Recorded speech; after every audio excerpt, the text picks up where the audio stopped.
Welcome back, humor consumers, to the Life Happens, Laugh Anyway podcast. I'm comedian Tracy DeGraff. And I'm Catherine, co-host, bestie. Welcome to part 2. Yay. I know. Yeah. Is this the first time we've done a two-parter? Yes, it is. Wow. Well, we snuck it in under the wire of the year mark. Yeah. So this is episode 51. Right. Part 2, behind the scenes. Mm-hmm. So if you missed part 1, that's last week's episode. We talked about a bunch of our travel adventures and people we met, car problems, GPS problems. Yeah. Interesting. Scary things. Scary and fascinating. Yeah. Yeah. Interesting. So, all right. So we had a good time with that. So if you want, you can listen to that one first and then listen to this one, or you can listen to this one first and then that one. Mm-hmm. Today we're going to talk about behind the scenes of my comedy special. Yeah. We just filmed it 2 days ago. Gosh. I know. It feels that was- like a big accomplishment. That's because it was. Yeah. Definitely. Yeah. A long time coming. Very long time. You worked really hard, Tracy. I know. You did. I know. And I'm not just talking about just before this particular show that happened Friday, but for 10 years. Right. 11, actually. Oh, 11. It's a whole year off. I'm saying that year was hard. Yeah. Okay, comedy is a thing that people don't always realize how long it takes to figure it out, to work it out, to get the experience. Mm-hmm. It's a different kind of art form. Mm-hmm. So you have to, first of all, figure out what kind of comedy are you going to do? You know, what's your perspective? What's your attitude? What's your stance? Mm-hmm. You know, from the position where you are, you know, what are you trying to say? Mm-hmm. And who are you saying it to? Mm-hmm. Yeah, right. Right? Pick your audience type Right. thing. So you have to figure all that out. And then you have to figure out what your content is going to be and write the jokes. Yeah. And then you have to test the jokes. Yeah. You can't just practice them. How scary is that? I'm going to tell you, the way I look at it, when I do a new joke, I feel like it's jumping out of an airplane and you don't know if your parachute's going to open. Yeah. If you get the laughs, that's your parachute. And if you don't, I feel that way for you when I know you're going to do it. Like, oh, God, I hope the parachute opens. Catherine gets, I think, more nervous than I do. Probably. Yeah. Because we're totally different in terms of that kind of thing. Yeah. Public speaking, all of that. Well, yeah. I mean, comedy's totally different than public speaking, but yeah. you know what I'm saying. It is. And in case you're listening and you didn't know this about me, comedy was not my idea to do. I did not grow up longing to become a stand-up comedian. It was never a thought in my mind. Yeah. It came to me through a publishing coach. I wrote my book, Laugh Anyway, Mom. It's about my husband and I, our experiences raising 5 boys. So it's all funny. It's written in that style that Irma Bombeck wrote in terms of, it's kind of like everyday housewife, woman, mother, you know, and the stuff that everybody can relate to. It's all true. It's all true stuff. Like chapter 1 is about our 24 trips to the emergency room. I love that chapter. Yeah. I mean, everybody survived, thankfully. Yeah. So the comedy came when a publishing coach read the manuscript and he said, this is a really funny book. If you could put it on stage, you would have something special. And he said, you should do stand-up. And you're just like obedient, or when you hire somebody and they give you advice, you follow it. I have done that, yes. I think that Yes. a lot of people would have perhaps maybe received that advice as well. And they probably would have been, no way. That's, that first of all, especially since it wasn't even on your radar. Not even a little bit. No. So for you to say, yes, okay, I think I'll try that. I did feel like this is the expert. I hired this expert to walk me through this process of getting this manuscript into book form. And he looked at it and said, if you can do stand-up. And his reasoning made sense to me. He said, if you just have a book and you don't have a stage performance, a stage presence, it's really hard to market a book. Yeah, I remember you saying that. Yeah. So typically authors must also be speakers, and speakers must also be authors. You can sometimes be one or the other, but if you have both, you're much more successful, according to him, and he's the expert. But I would concur. Yeah. So after I hung up with this guy, I called the Second City in Chicago and I signed up for their class. So wild. That was crazy.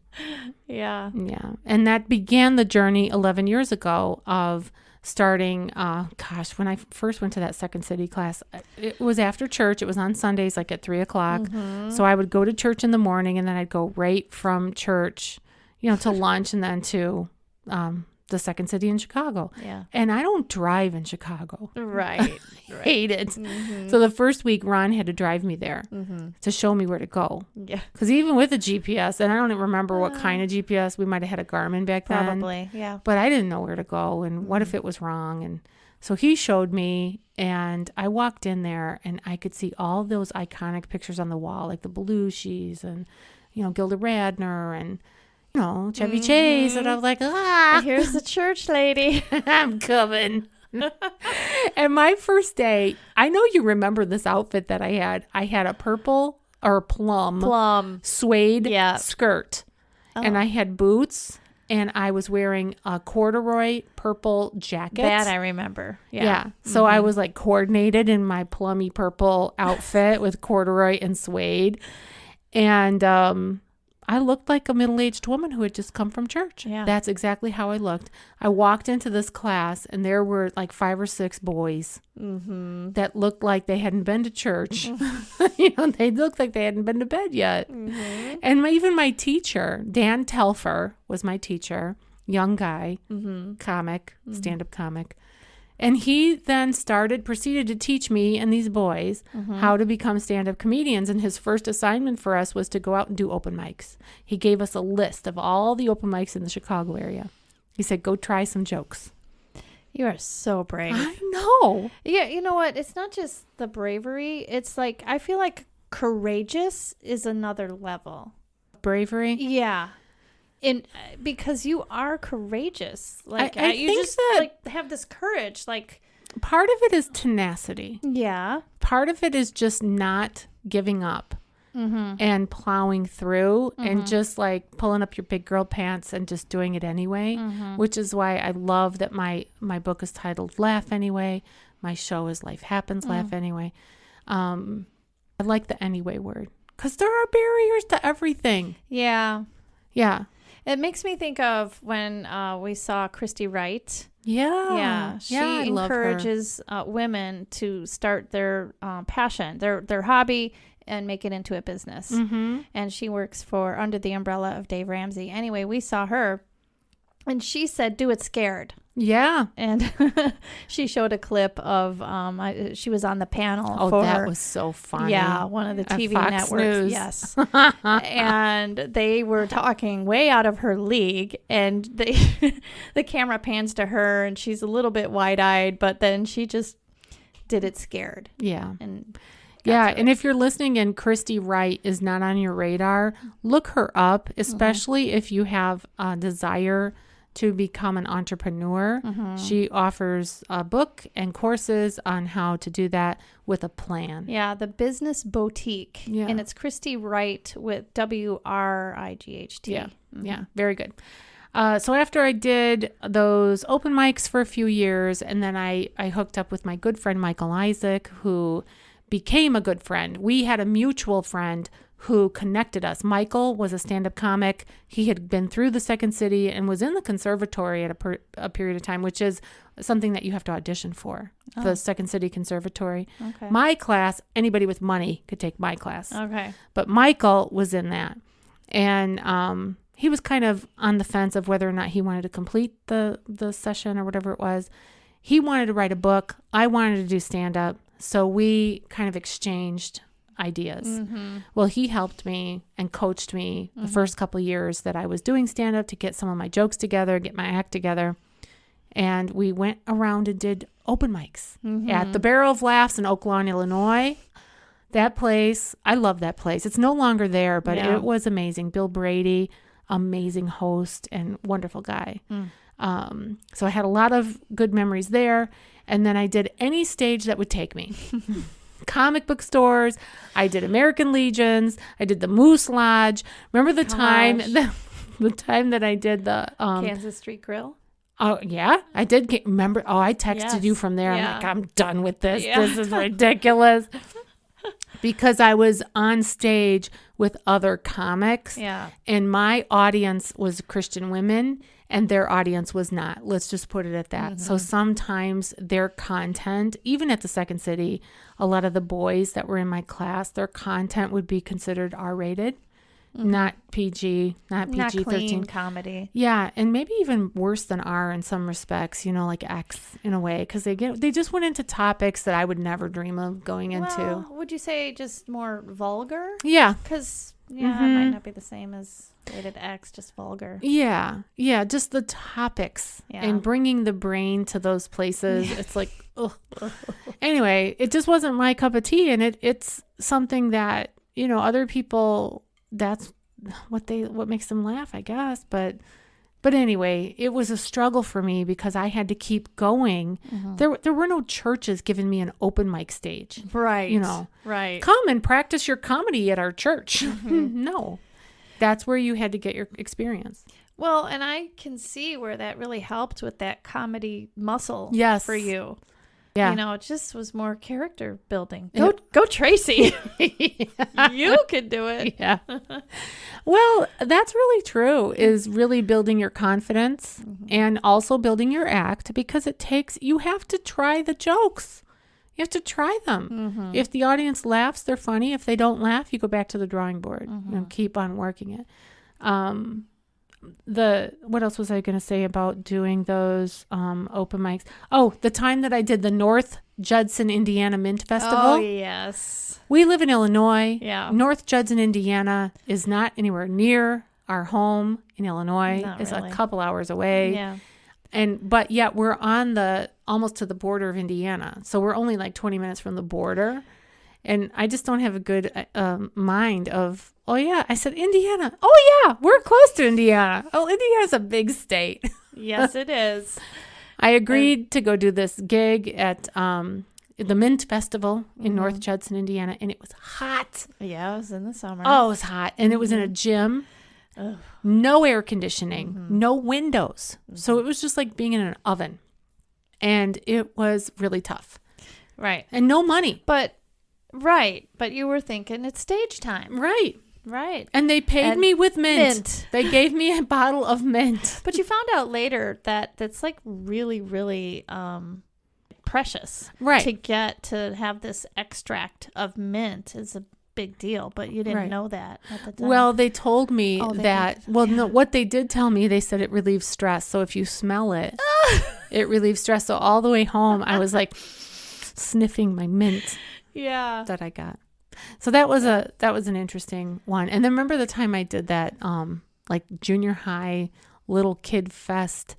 It was like that was Sunday Slam. Yeah, multiple bands. They had big Christian bands there. Yeah. Yeah, well-known ones. Yeah. But it was for like young kids. Yeah. And they weren't there for a middle-aged woman talking about raising somebody like them, Well, and there was a lot going on at the same time, like simultaneously. Yeah. So you were competing with all this other stuff that was going on. Right. And that's not the way comedy is. No. I mean, it's always the person on stage connecting with the audience, and there wasn't any of that at the Sunday Slam thing. It was rough. It was rough.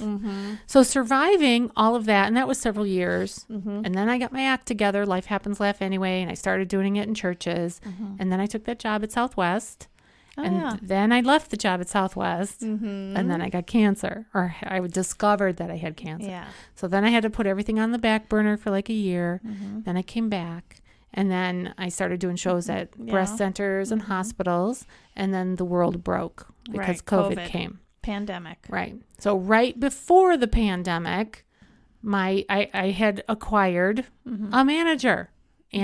and I had an agent for a while.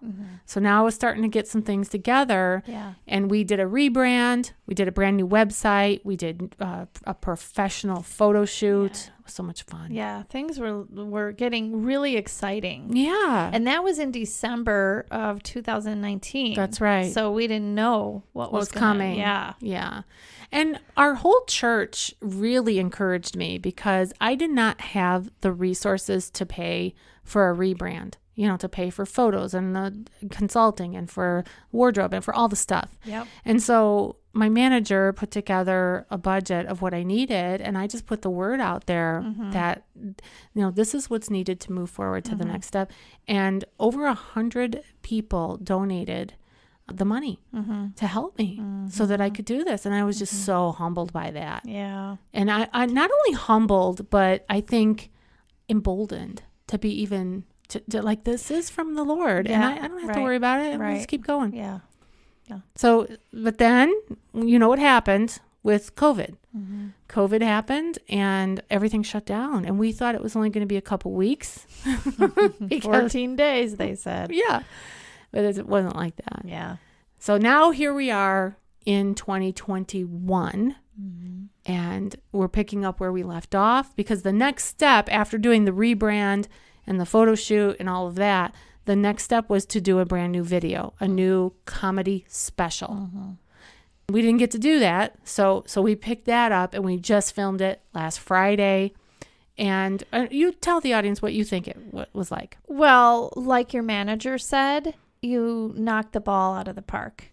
I mean, I couldn't wait to come into the prayer room for intermission and tell you that's the best I've ever seen you perform. And I've seen almost all of your shows, but everything from your timing, your pace, your pitch, like your voice level, of course, your delivery, and then keeping it all in the order and that you had wanted to, because I knew how much you worked on writing it all out and really tightening it up, but making it look like so natural, just coming off the top of my head. Yeah. And what was really cool is some things were like just in the moment. That's right. Not major bits, of course, but just it just all wove together so very well. And I was so proud of you. Thank you. I really, you know that. Catherine popped into the prayer. So Catherine's role during the filming was to go down the checklist of my set list and make sure that I hit every joke that I plan to hit. And sometimes with filming especially, it doesn't really matter if you do it in the exact same order because you can flip it. But her job was to make sure I got it in so that if I missed something major, then she could say, okay, you missed this joke. Then I could record it after the break, after the intermission. Well, we hit everything. Everything was hit and then some. We had some extra bits. Yeah. So she was so excited. She was jumping up and down. And then I was jumping up and down. Yeah, you were like. And one thing that I don't remember if I've told you this, because I've talked to so many people in the last few days, but right before I took the stage, I was back there in the prayer room with Mike, my manager, and I was saying to him, I'm usually when I do a performance, if something flies into my head, I just let it come out. If it's funny, it's funny. Yeah. If it's not funny, I just move on. And I said, now I feel nervous about that because I feel like there's a lot of pressure and I need to stick to the script, so to speak. And he said, just let it come out. Just have fun. Don't worry about sticking to it. If something comes in, just say it. And that so gave me a license. Yeah. It did. I was almost like permission to do what you do. Right. Yeah. To trust. And I don't remember if he used that word, but he said something about my creativity. Let your creativity flow. And that really was an important conversation. I felt that needed to be. That I just needed that permission to go off script because I was afraid that if I went off, I wouldn't be able to get back on. Yeah. Or it would be awkward. Right. So there was a moment where the opportunity came to get off course, and it was so impromptu because in the audience was your future Well, what would she be in relation to? So Fellow grandma. Yeah. She'll be my fellow grandma. Right. If our kids have She's going to be kids. an in-law. Yeah. Anyway. So her daughter is engaged to my son. Yeah. Christine is her name. Okay. And it was just a really fun interaction to kind of witness. Mm-hmm. And so I was praying up from the sound booth, like, oh, Lord, bring her back, though, because that was, a little off course. Yeah. And at that moment, I had written a new joke about new grandmas, first-time grandmas. And I had just written the joke like the day before, day or two before. I had never practiced it in front of a person. I mean, I kind of launched it on you and launched it on Ron, or whatever. But and the hairstylist earlier in the day. True that. I just told her about it. But it's totally different when you're in a room and you're expecting a room full of people to laugh. And I went blank. My mind went blank. The joke started out fine, but then it had three, like in comedy when you're writing, you write in threes. If you're doing like a list of things, you do three things. You do funny, funnier, funniest. That's one method. And that was the method that I was using for this joke. And I forgot the third one, and it was my favorite one. It was the funniest one. And I was just about to abandon the joke altogether and just move on because I could not remember it. And then Christine said what she said. And that like dislodged the log jam in my brain. And I was able to come back and then say that punchline. Definitely from the Lord. Yeah. Yeah. And all of that was happening like in a nanosecond. Yeah, I was going to say, but the audience. They had no idea. No. That's what I mean though about comedy. It is hard. It's made to look simple. It's made to look like, she's just talking about her life. It's just coming off the top of her head. But it is hard to be concise. I find it difficult, and some might listen to my comedy and go, well, she's not concise at all. Trust me, that's the concise version because it was way longer before. Yeah, that's a gift that very, very few people have. Really, the comedy world is not that big. And the Christian comedy is even smaller. Yeah. So, or I would say clean comedy, then Christian comedy is even smaller. So, yeah, that's definitely a rarity. Yeah. So, Mike, your manager, said you're a diamond in the rough. Yeah. Yeah, I mean, and really... people see entertainers who, seem to come on the scene overnight. Like, let's say they go, oh, wow, I never heard of that person. They seem like an overnight success. Yeah. Just know that person has likely been slugging it out. Slugging it out. Because I don't think overnight success really exists, at least not in my world. I mean, I've been doing this 11 years. And, I mean, I've definitely had success. Yeah, but you're really getting traction now. Right. Yeah. So people might go, I've never heard of her, whatever. But, it's a tough journey. It's a long journey. I would never and could never be doing it if it weren't for the support of my husband. Because, like, if it was up to me to put a roof over this head, he's very supportive. Yeah. Yeah. He is. And the filming was so much pressure because the film crew came to Chicago from Nashville, most of them. And then they used a couple local people as well. And they were a professional film crew. They've done multiple comedy specials. They had a lighting director. They had a film director. They had an executive producer. And then they had, like stagehands and all this stuff. And they were there at the venue from 9 a.m. till like 11 p.m. Yeah. That is a long day. Yeah. And every detail was worked out. So I was shocked and amazed and impressed with all the lights. Yeah. Crazy good. Crazy good. And then at the last minute, the lighting director was looking at me on stage because we were doing all these like tests to see what's this look like? What's that look like? And he got out the big ladder again, climbed up the ladder, and just moved the light like a little just a fraction. Tinsy. Just a little tinsy. I'm like, oh my gosh, that's such... preciseness. Yes. Yeah. Very detailed. Yeah. And, just having the pressure of having my manager there, who I hadn't performed in front of before. So that was intense. I'm like, what if he realizes, oh, she's not funny, that girl? No. Yeah. But tell the audience what he said to you when you brought that up to him beforehand. When I brought that up to him beforehand, what did he say? I He forget. said you're fully authorized. Oh, right. That's right. He did say Yes. that. Mm-hmm. He said, I am fully authorized by God. This is not something that I created, that I, a path that I pursued in the that beginning. I did. Mm-hmm. It was God who put me on this path. Mm-hmm. So the other thing that made me nervous was my family there. My sister, my cousin, my aunt, my kids. Like I said, there's not that many people who could do it or would do it. Yeah.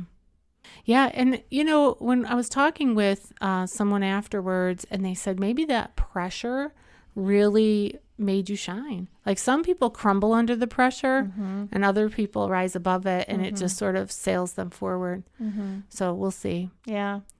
But it was great. It was a great night, very supportive by the community, by the church. And the project now is in the hands of the film editor. Yeah. And he will get the finished product to us ASAP. Yeah. And then we'll start putting it out there. I'm hopeful that we can sell it to like a streaming service. Well, you should be hopeful because it's Mike, your manager, Right. who believes that. And he is the pro. Yeah. I mean, he's really plugged in. Yeah. He's very seasoned. Yeah. And so he knows. Yeah. So we'll see how that goes. Other than that, I would say, events, this is something very important with people that are planning events. The philosophy, if you build it, they will come, is a false philosophy. You have to work at promoting. So when we set the date for this event, I went to work promoting because I had to fill the seats. So not only did I have to do the comedy, but I had to fill the seats. And my goal, so my encouragement to you is if you're planning an event anytime, reverse engineer it. So start with how many seats do you have? And then work backwards. Well, how much time do I have? And set a goal to fill. I always set a goal of filling at least 80%. But I wanted to sell out. This was an important show to me. I wanted every seat full. I wanted to sell out 2 weeks before the event because I didn't want to have to think about it for the 2 weeks right before because I needed to really get my content right. Yeah. And I was 40 hours a week just doing the content those last 2 weeks, just really hammering it in and going over it again and again. And it did sell out. Yeah. But it took a lot of effort. Yeah. And then after the first 10 days, the date was switched. Yep. So then I had to go back, and that was out of my control, and it had to happen.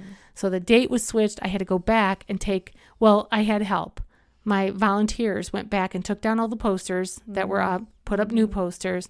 I had to go back into social media and change everything, put out all kinds of announcements, offer refunds to people that had bought tickets already. Yeah. It was in the paper wrong. Because I sent a press release to the newspaper and they printed it. Yeah. So it was a lot of work, but it doesn't just happen. If you do not promote it, they will not come. They won't know to come. Yeah. And you got to tell them once, twice, 3 times, 4 times, 5 times, 8 times. Remind. And then they'll come. Good lessons. Yes. Good Anything lessons. else behind the scenes? I think that kind of wraps it up for that. Gosh. Well, I don't think we said that, there's been a lot of prayer, a whole lot of prayer. And that's the number one behind the scenes thing that we do. Yeah. And it matters. It does. And I do think that's a huge part of why you are where you are. I agree. That it's a lot of hard work and courage and all of that, but definitely I think too just because of a lot of prayer and genuine open hands to whatever being okay with whatever God closes or opens. The timing. The timing. And Catherine and I pray every single week before we record our podcast. We pray for you, listeners. We pray that God will use us to encourage you spiritually. That's why we're doing this podcast. Of course, we want to be entertaining and informative and all that, but we really want to inspire you with your spiritual walk. Yeah. So that's important. And then Tracy's prayer team is on Facebook.